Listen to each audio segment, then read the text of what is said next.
No, you've been very outspoken on the woke stuff, big time. Oh, yes. I mean, and they, just the way within a religion, they hate their own apostates more.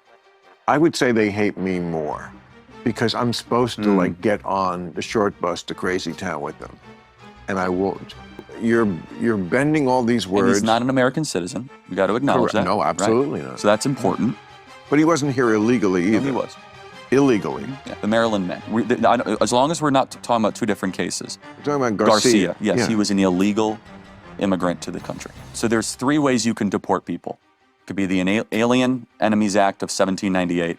It can be used only 3 times. That's fine, but hey, look, and you quote the First Amendment all the time. That's from 1787, right? So old things are important. What's going on, guys? I hope you all had a happy and amazing Easter Sunday. I wish I could have actually posted a video that was recorded on Easter. The video that I posted on that day was recorded previously.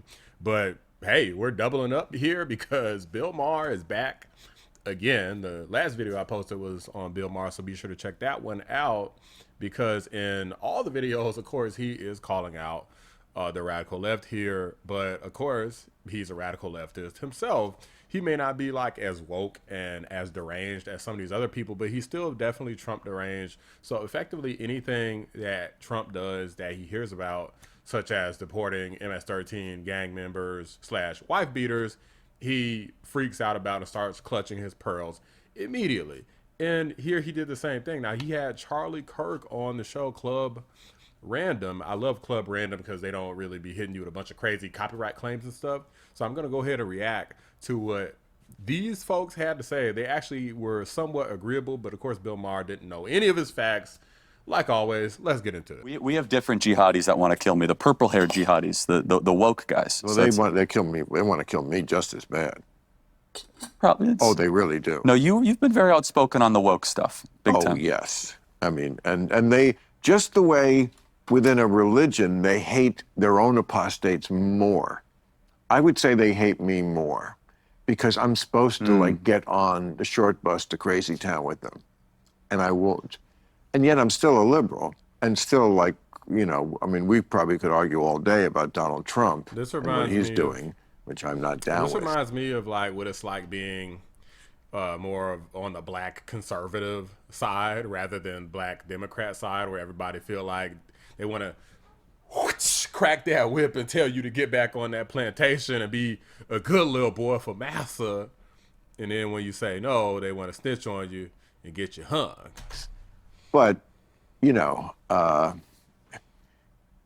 it's always the people who are closest who think, oh, gosh, you shouldn't have, you're a traitor somehow. I was going to ask, is it because they thought you were one of them and that... I am one of them. They're not one of me. Okay. It's the liberals who have... So they've left you, not you left them. Yeah, well, I feel like there's... Liberal and woke are two completely different things. It was the theme of my last stand-up special that I just did a few months ago. And it's basically... I mean, it wasn't the whole special, of course, but it was a large part of it devoted to that, to proving that case that, you know, what liberals believe, woke is something completely different. It's very often the opposite of it. You know, liberalism is, let's live in a colorblind society. That's the goal. Woke's goal is, we see race everywhere. Race obsession. Yes. Okay. So that's... I would disagree. I kind of get what he's saying, but I don't agree necessarily what he's saying either, because liberalism is what led to like a lot of affirmative action policies and demanding that stuff stay in place. Now I can say that I understand the reason for its existence to begin with. However, a lot of those reasons, I argue, no longer apply. Now these things are being levied to effectively discriminate against white people for the most part. Not liberal. You changed. Liberal is, they're a two-state solution. Woke is river to the sea, okay? So just don't take my word and say you're that. You took this and took it to, you got off the F train, you fell asleep, and you got off the 20 stops too far, and don't blame me for that. Left versus liberal or woke versus liberal is an important distinction. Right. I will say what makes you different is few liberals stand up to the woke. And few liberals are willing to stand up to woke. Absolutely, and few conservatives stand up to Trump.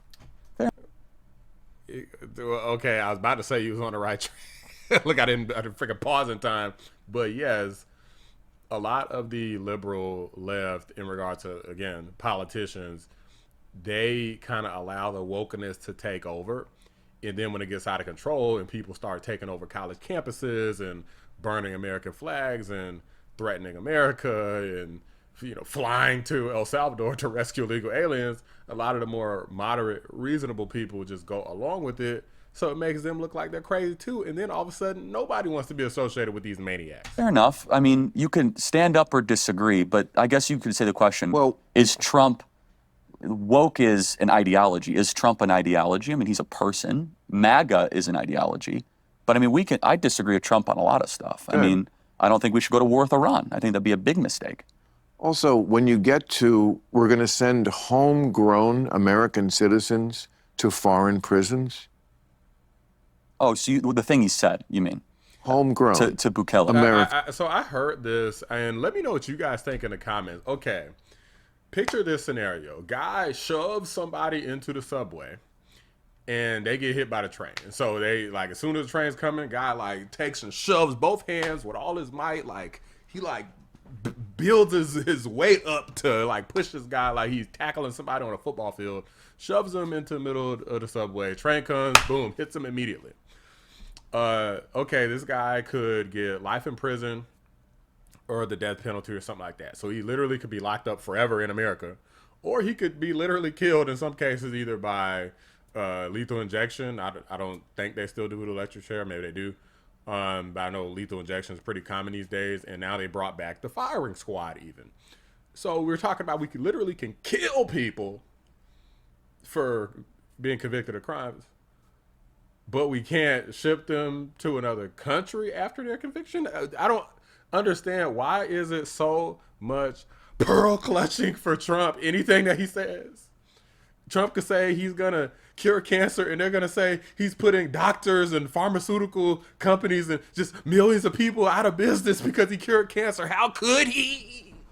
Like, this is how crazy these people sound. The outrage around deportations, as we've seen, these last couple of weeks, is like the American people voted for it. It's perfectly legal. Well, they didn't vote for. They did vote for mass disappearing deportations. people So- without any. I mean, So you mean that Maryland case is what you're talking about, right? the guy who they The said. MS-13 member? Well, there's no evidence that They did not present evidence. I mean, I don't really want to get into the weeds on this one because. Of course you don't want to get into the weeds, Bill Maher, because you don't know what the hell you're talking about. I've watched this guy long enough to know when he start all that stuttering, like, like it starts sounding like a little robot, that he doesn't know what the heck he's talking about, because this has been broken down so many times where Stephen Miller, Tom Homan, Donald Trump, Pam Bondi, and many others, myself included, have mentioned that 2 immigration judges determined that Garcia was MS-13. The local law enforcement determined he was MS-13. Homeland Security said he was MS-13. And the government of El Salvador determined he's MS-13.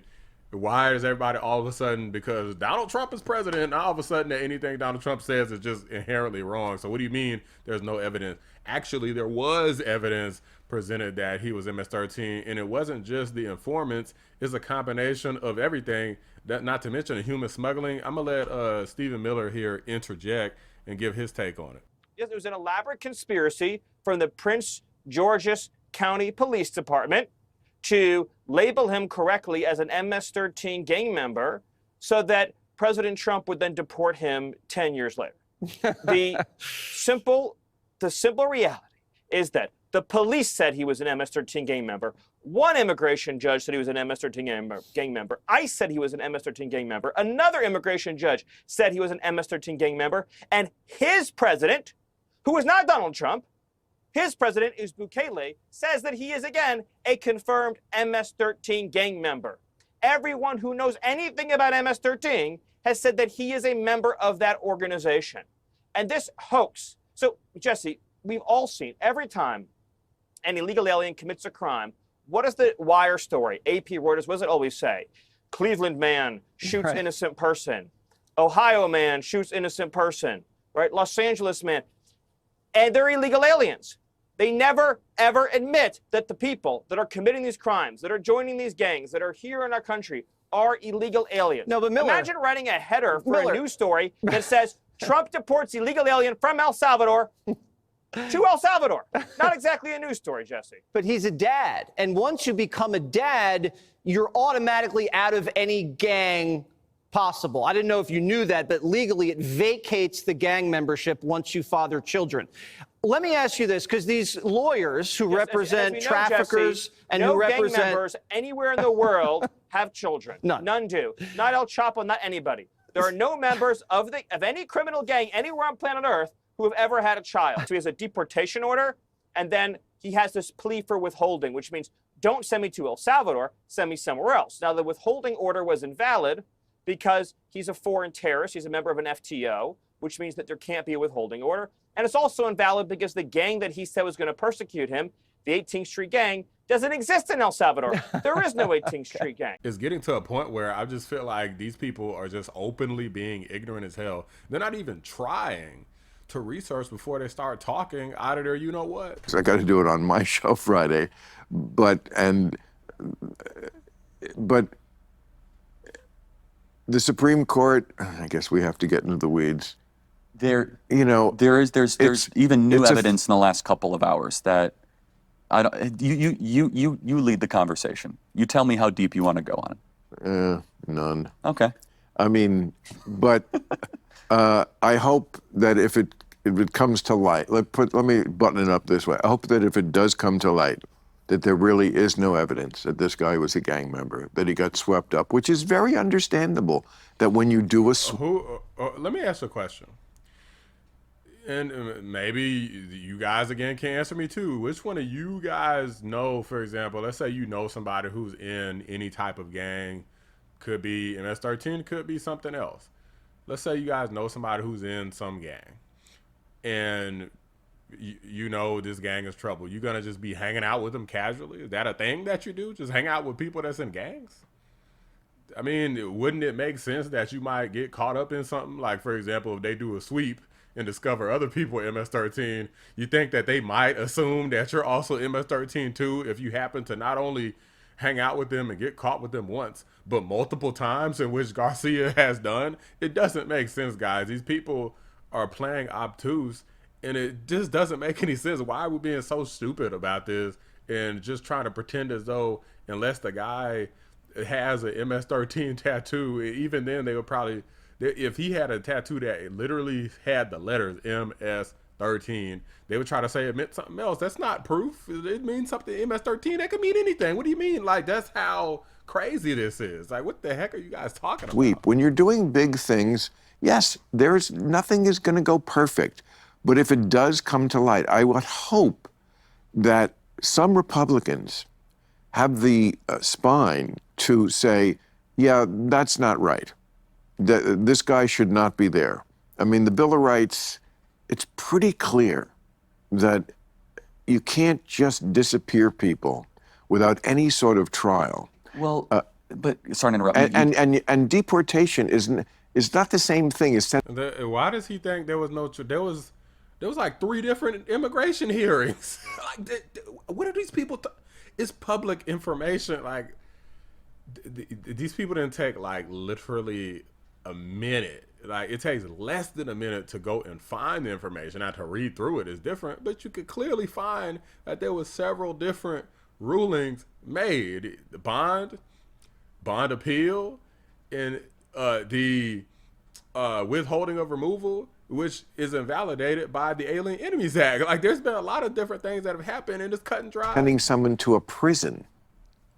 But you are allowed to deport under the Alien Enemies Act. Correct. Someone who is part of a recognized terrorist organization, which Well, MS-13 is Okay.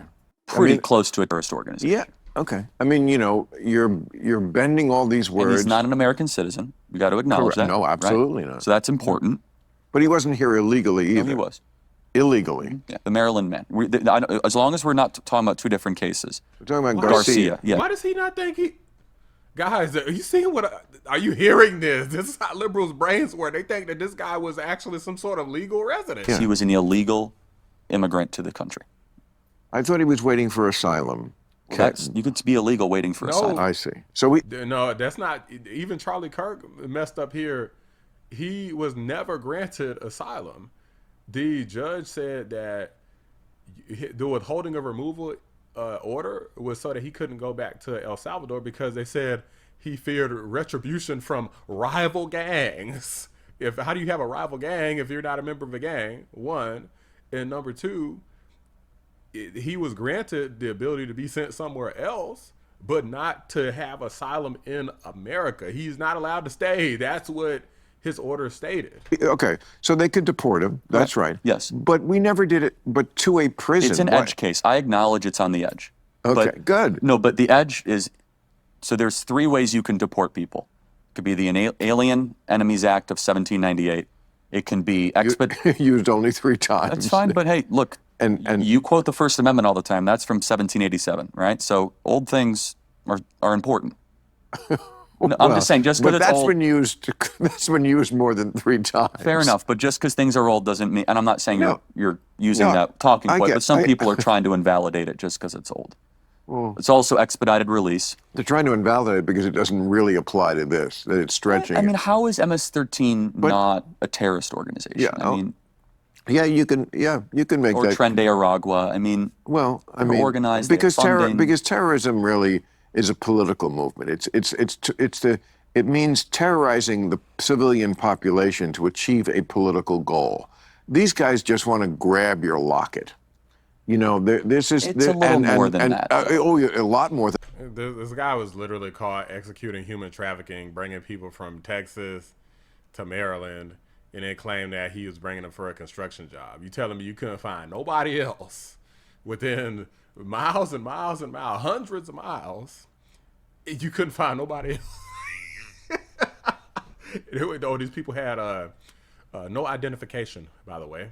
Only person who did have identification was, guess who? Kilmar Abrego Garcia. So these people was undocumented as hell, being smuggled across the border in his part. These people, they just want to, steal your locket. I never really thought like these people, which is probably why I'm here now, but it's sad to say that I ever agreed with anything that some of these people said. Back in the day, Bill Maher was considered way too far left, even for me at the time. But now it's just like, in my opinion, he's still an extreme far leftist. He just hasn't gone off that total woke, totally delusional cliff. He's more of like an ignorant leftist who just doesn't know what the hell's going on because he never takes 5 minutes to ever research anything.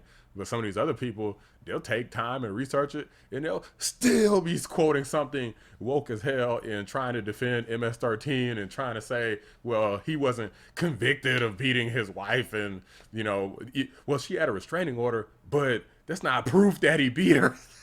I'm like, bro, I'm not going into these definitives of this Garcia situation. It's just that there's so much mounting evidence against him and not being a good guy. When did we get to a point where we needed so much damn evidence just to deport somebody? Like, how the hell do we get here? Deportations are supposed to be something that's authorized to begin with. And I've done tons of research about this. Deportations is supposed to be like basically automatic. At most, you get a hearing if you have an asylum claim, and his asylum claim was denied. He wasn't even approved. He never got asylum, and he didn't have any pending asylum or anything. He was set to be gone the hell up out of here years ago, and he just stayed, and nobody really enforced it, especially under sleepy Joe Biden. So now the chickens come home to roost. So it's time to go. And Bill Maher here represents a certain type of leftist who doesn't know what the heck's going on, but still loves to have these really strong opinions about stuff that's usually based off of being anti-Trump rather than actually knowing the facts, knowing what's right, knowing what's wrong, knowing the law. None of these things have been researched by people like Bill Maher, and it's a lot of people that are like him. So I appreciate him at least having this conversation so maybe he can get a little bit more educated. But honestly, even Charlie Kirk didn't really school him like I feel like he should have, but at least he didn't let him get away with blatant lies, because clearly Charlie Kirk is much more knowledgeable about the situation then Bill Maher is being clearly ignorant as heck. But anyway, guys, let me know what you guys think. Have we been tricked by the Trump admin? Is this guy not MS-13? Are we just like imagining his wife putting in a police report about beating the heck out of her and putting in a restraining order? We'll see what happens. Drop a like on the video. Subscribe to the channel if you're new. I appreciate you watching the Black Anomaly Rising channel. I'm out. He could be sent to Haiti. He could be sent to Yemen. He could be sent to Syria. I mean, those are all the options on the table under his plea. Bottom line is this, Jesse. There are American moms and American dads, actual American citizens, who have suffered and been brutalized and been murdered by Joe Biden's illegal aliens, the Democrat Party's illegal aliens. Our tears, our sympathy, our empathy are reserved for actual American moms and dads, not the invaders.